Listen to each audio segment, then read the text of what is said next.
Just when you thought Sydney might be allowed a peaceful Sunday, the Palestine Action Group has kindly informed us that they'd like to shut down the Harbour Bridge this weekend.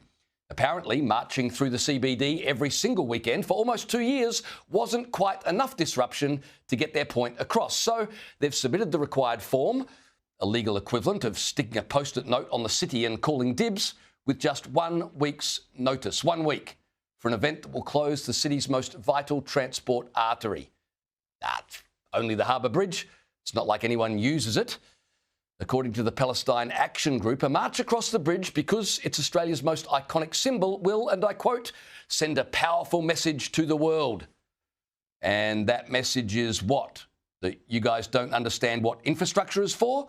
It's a bridge, not a catwalk for you to model your newly purchased keffiyeh. Oh, and spoiler alert, Benjamin Netanyahu won't be watching. And if he is, he's not taking policy directions from a mob blocking traffic between Milson's Point and the CBD.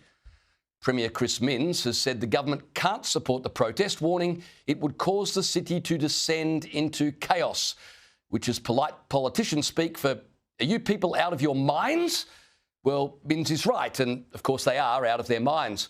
You don't close the Harbour Bridge because a protest group, who already have the run of the CBD every single weekend, wants a shinier backdrop for their anti-Israel placards. Of course, the protesters are pointing to precedent. The bridge was closed for World Pride Month in 2023 and back in 2000 for the Walk of Reconciliation. But there's a crucial difference, isn't there?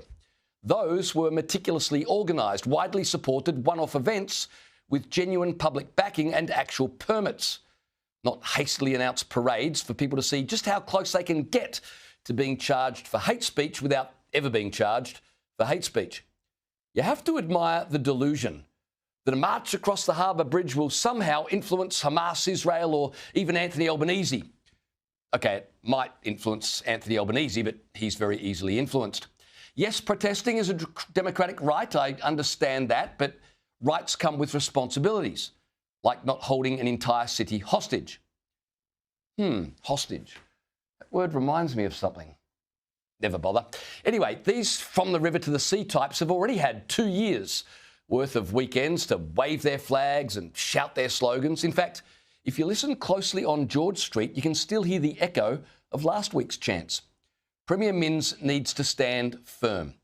The Harbour Bridge isn't a protest prop, and the people of Sydney, regardless of where they stand on the conflict in the Middle East, shouldn't have to pay a toll, literal or metaphorical, every time someone with a cause wants a photo op. And let's not pretend that allowing Glebe's, third favourite barista to block the Kale Expressway for 90 minutes is going to change anything. The Palestine Action Group hates Israel, excuses Hamas, and doesn't care about Jewish hostages. Message received, loud and clear. Now get off the bridge.